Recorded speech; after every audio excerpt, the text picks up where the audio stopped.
Hey everybody, my name is Kevin McCarthy. This is my wife. Lauren Veneziani. Or Lauren wait, McCarthy. Wait, do I say Lauren McCarthy now? She hasn't changed her name yet. We're both film critics. Today, if you're watching this video, we're going to review Split and the movie XXx, Return of Xander Cage. Before we get to that, we'll introduce ourselves. I'm a film critic who lives in the Washington, D.C. area. I've been doing this for about 11 years. I have a site called nerdtears.com. And Nerd Tears basically defines how I get so geeked out in a movie that I get teary-eyed sometimes. So I find myself getting teary-eyed like in Return of the King, Lord of the Rings, or T2. I cry in action films, or even when dialogue's really good. And my wife has DCFilmGirl.com. If I had $1 for every time you said Nerd Tears in this household. Yeah, I say Nerd Tears a lot. I mean, listen, and we're married to the movies, which I think is what we're gonna call this, because we've been married since October 15th of last year, 2016. We met in a movie theater. Yeah, we met in a movie theater in DC at a press screening, and now here we are. We just both have a passion for movies. I have my own site, DCFilmGirl.com, and also do reviews Saturday mornings on WBAL. And we just thought that this would be a fun way to get our point of views out there. For couples who are looking for date night or anybody. Yeah, and listen, we're massive nerds. You can see our massive Blu-ray collection behind us. We basically live for the movies. The posters, as you can see above there, if you're wondering what they are: Pulp Fiction, Briefcase, Interstellar, Gone Girl, Under the Skin, Better Call Saul, and Breaking Bad. And just to give you an idea of where we're coming from with our movie taste and TV show taste, I think Breaking Bad is the greatest television show ever made. I know people argue The Wire. Breaking Bad, for me, is 62 of the greatest episodes. It's like watching 62 of the greatest movies of all time. Michael Slovis shot it on film. We rewatch it a lot. Yeah, I mean, that show means everything. The whole episode, season 4, Crawl Space, Salute. But favorite movies of all time. What's your favorite movie of all time? I have a couple. I mean, like Cruel Intentions, because I grew up on that movie. This is favorite, yeah. Yeah, Cruel Intentions with Sarah Michelle Gellar, Ryan Phillippe, and Reese Witherspoon is just like an instant 90s classic. And also, if I'm going to do super duper classic, It's a Wonderful Life. Yeah, It's a Wonderful Life. It's just like such a feel-good movie. Yeah, it's an amazing movie. Jimmy Stewart.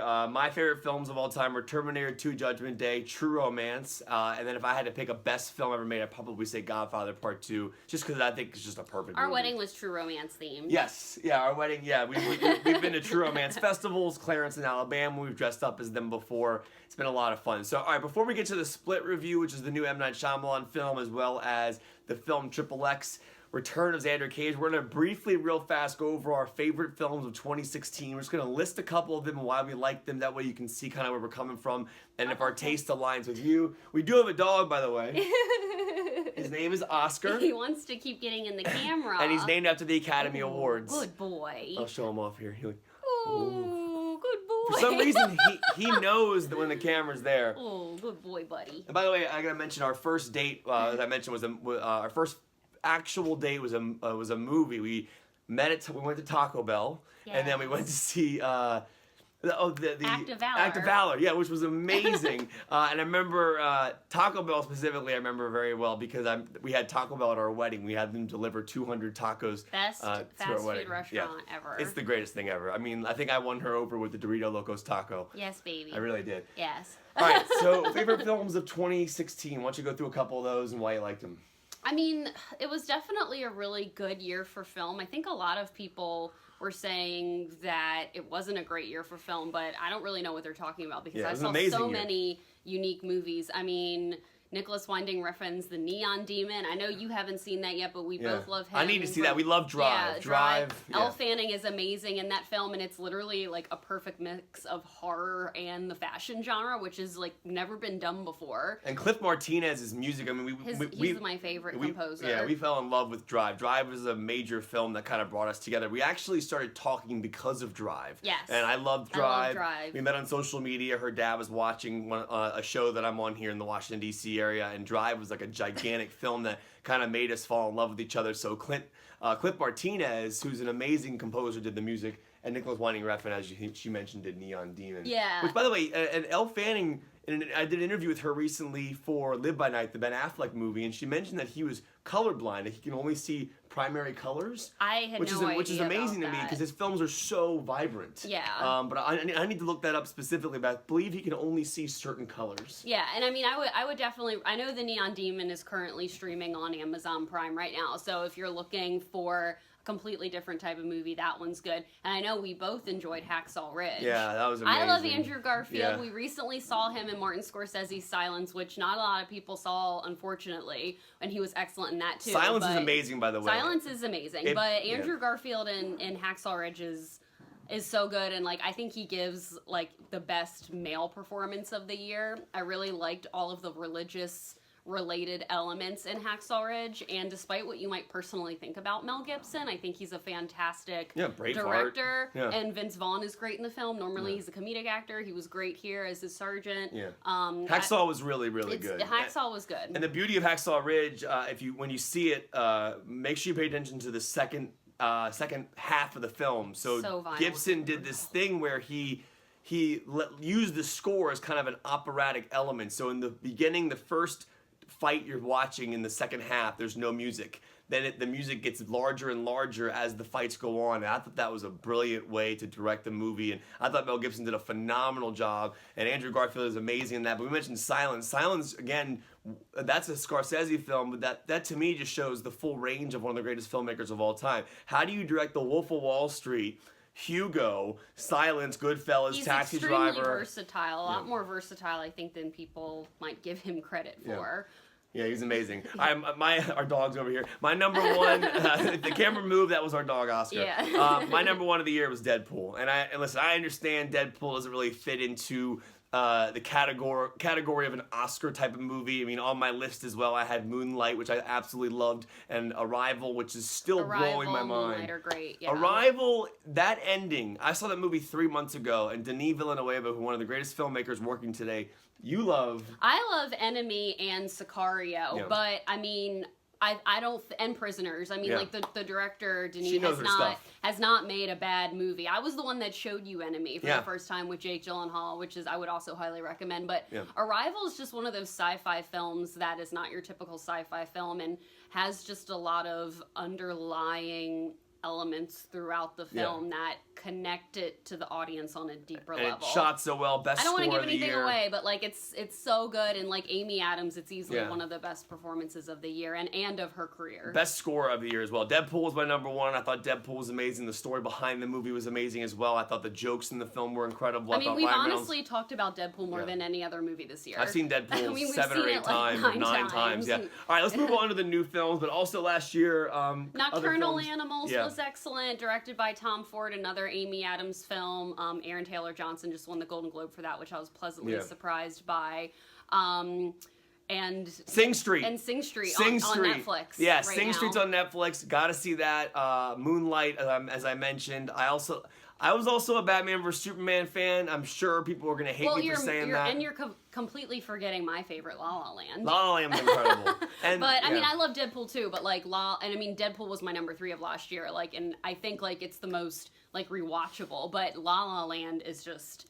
I think it's gonna win everything. La La Land is incredible. 31-year-old filmmaker Damien Chazelle. The opening shot of the film is this incredible 6-minute tracking shot that has these whip pans in it that make it look like it's a continuous shot, but it really is digitally stitched together. But 31 years old, he wrote Whiplash because he couldn't get La La Land made, and Whiplash is an absolute masterpiece as well. But we love that movie, and Gosling really is. And Ryan Gosling are fantastic. Gosling's playing the piano in the film. They were going to hire a hand double, but then Gosling learned all the piano. So if you watch the scenes closely, Damien will pull out of the shot to show you that Gosling's playing. All right, let's get to the new movies out this weekend. Yes. We're going to make this a weekly video. So if you want to tune in, check us out. Twitter is at DC Film Girl. And Kevin's at Kevin McCarthy TV. Right. All right, so let's move. Let's start off with Split. We saw Split Thursday night together. We did. Yeah, I mean, directed by M. Night Shyamalan. You know, a lot of people have kind of gone back and forth. He's definitely had some flops there. We were talking about The Visit, which came out in 2015. Incredibly scary. And it was like kind of a sleeper hit. It was so scary. It was so good. Obviously, he is a director known for his twists. The twist of that film was really good, too. So this film, Split, has had so much buzz about it, starring James McAvoy. He plays a character named Kevin who has 23 personalities. He has split personality disorder, and he abducts 3 high school girls, puts them in this creepy area, and a lot of his personalities are kind of dominating why he's doing these things. He has 23 personalities. That's what they say in the film. We really only see about 7 or 8 of them in the film. Yeah, they don't show them all. And I know that I read on my buddy from Collider, Steve, he had an interview with M. Night talking about a 3-hour cut of the film. I'd love to see that version. I would love to see the version of that if he went into more of his personalities. And I love M. Night. I mean, I'm been a fan of his since The Sixth Sense. I mean, but people started falling off, obviously, after Signs. I was a Village fan. I was a Lady in the Water fan. Me too. Everyone hates on Lady in the Water, and I loved it. I love Bryce Dallas Howard. And the twist in Lady in the Water was that there was no twist, which I really, really liked.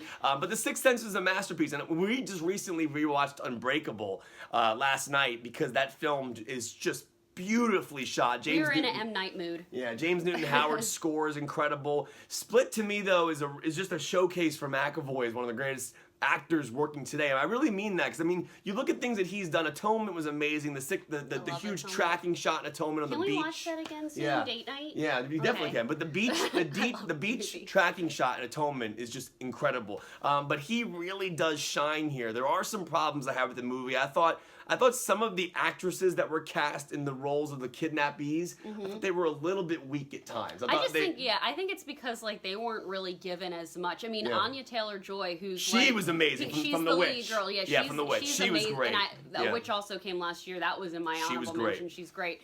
But I mean, I think that there was some flashback scenes that included Anya Taylor-Joy's character as a young girl that we didn't really connect to. I think like the director might have wanted us to. Yeah. But yeah, I mean, James McAvoy, there is not a sliver of himself in that role. I mean, he's most famously known for X-Men. He was great in Trance and Atonement, but he completely disappears into these characters. And somebody who, like, if I saw him on the street, I'd be like, oh, hey, I really enjoyed your work. But, like, looking at him as this character, he is so scary. All right, a couple things to mention. We're not going to give away the twist. I know the spoilers have been all out there. There's articles written about it. We're not going to give it away. All I'll say is if you haven't seen M. Night Shyamalan's films before this one, just watch them all because you might need to watch them all for some reason. There's definitely a connection there somehow. I don't want to give it away, but having watched his films recently leading up to it or before it or after it, that will help you take in the ending more. Well, and the obvious connection is all his films are set in Pennsylvania, Philadelphia area because that's where he's from. Was The Visit set there? I'm not... Like, I know Sixth Sense, I think because they were visiting the grandparents and, like, their house. I don't remember where that one was set, but The Visit was amazing. I love The Visit. If not, it was set in a place similar to, like, rural Pennsylvania. I think he produced Devil. Devil was another movie. Is that the elevator one? That was, I don't know, that was pretty scary. All right, so I gave Split a 4 out of 5. On my scale, it's a B. I think it's very well done. I think McAvoy's amazing. It has some flaws. I do think the quote-unquote twist is flawed, in my opinion. I'm not going to get into why, but I had a little bit of an issue with how. And even though there's so much buzz about this movie and people have been, reviewing it a lot, and there's been articles about the movie itself, I would recommend trying to stay away from those and just go into the film. See it cold, yeah. Seeing it, don't watch any more, than the trailer, which you've probably seen 100 times. What was your rating? I was thinking about a 3.5 out of 5, but I woke up the next day still thinking about it, so I ended up giving it a 4 out of 5. And McAvoy's amazing, and one of the cool things I love about the film is the way it's shot. And Shyamalan does a brilliant job of selective he's shots. a good director. If you watch Unbreakable again, and Lauren pointed this out to me last night when we were watching the movie, there's a lot of scenes where Sam Jackson's character is being introduced, but he's introduced through a reflection shot. TV screens, mirror, or just like a picture anything frame glass related. Yeah. So if you watch this new movie Split very closely, he selectively shoots things. He cuts people's faces off in the shot or their heads off. It's very interesting, but it's all done for a very specific reason. But yeah, that movie's a 4 out of 5. And next up, now moving to a completely different film, XXx: The Return of Xander Cage. My brother was obsessed with this movie growing up. I honestly haven't seen the original in so long. Rob Cohen. I mean, I personally enjoy Vin Diesel in the Fast and Furious franchise. Yeah. Like, that's if I had to pick a Vin Diesel character, it would be him.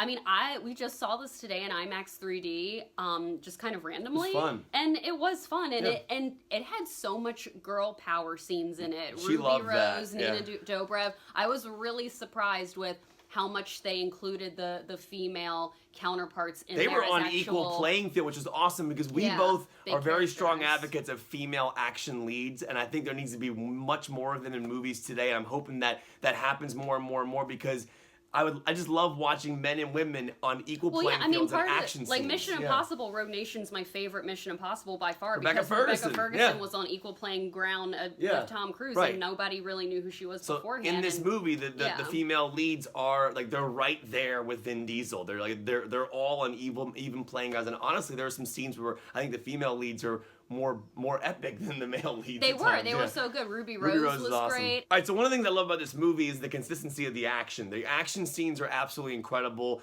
They feel real, and I know Vin Diesel's a big star. And he probably doesn't do a ton. You can do your stunts to an extent.